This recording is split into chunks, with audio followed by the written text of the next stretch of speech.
Teve uma fase na minha adolescência em que eu era muito curioso por saber como as coisas eram, por que as pessoas agiam como agiam, mas eu tinha um desprezo imenso pela literatura imaginativa.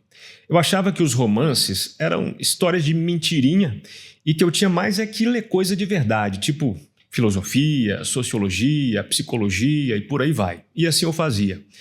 Até que um dia meu pai chegou em casa de uma viagem de trabalho, trazendo alguns livros, como ele fazia, e um deles era um livrinho chamado 100 Anos de Solidão, do Gabriel Garcia Marques. Era essa edição aqui, ó. E essa capinha invocada chamou minha atenção, e o que eu fiz? Eu fui lá e li, né? Quem conhece o livro sabe que a narrativa é muito bem costurada, maravilhosamente repleta de circunstâncias e detalhes, e foi tal o meu maravilhamento com essa leitura que eu entendi pela primeira vez que uma historinha de mentira pode nos mostrar grandes verdades e, sobretudo, suscitar em nós questões muito profundas sobre a vida humana. Eu me lembrei dessa história porque há poucas semanas eu li o primeiro texto do A Arte do Romance, do Milan Kundera, em que ele define o romance como circunstancial substituto da filosofia e das ciências. Como assim, né? Ele começa falando de uma conferência do Edmund Husserl e diz que o homem, quanto mais avançava então na busca do saber próprio das ciências, na linha de Descartes e de Galileu, mais esse mesmo homem, o homem, perdia de vista o conjunto do mundo e de si próprio. Então, acabamos caindo naquilo que Heidegger chamou de esquecimento do ser.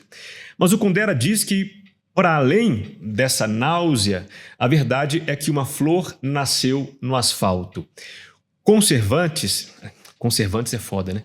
Com Miguel de Cervantes nasceu uma arte que é justamente a exploração desse ser esquecido pela filosofia e pelas ciências. Tudo aquilo que Heidegger acusou a filosofia de se ter esquecido, os 4 séculos de romance desvendaram, mostraram e esclareceram.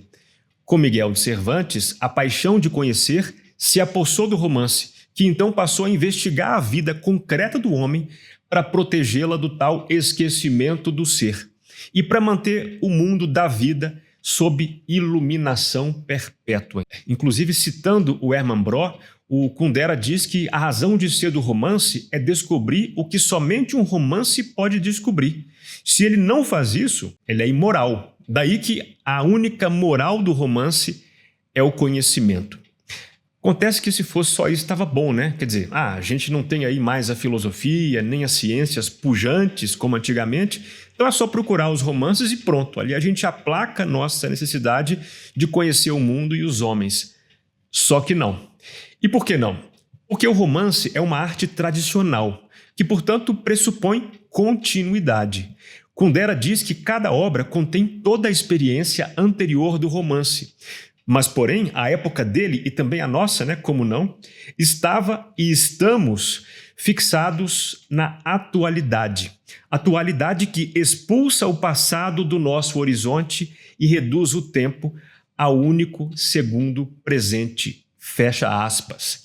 Daí que, nesse cenário, o romance não é mais obra, mas um simples acontecimento destinado a não durar. Por tudo isso, para ele, o romance não pode mais viver em paz com o espírito do nosso tempo.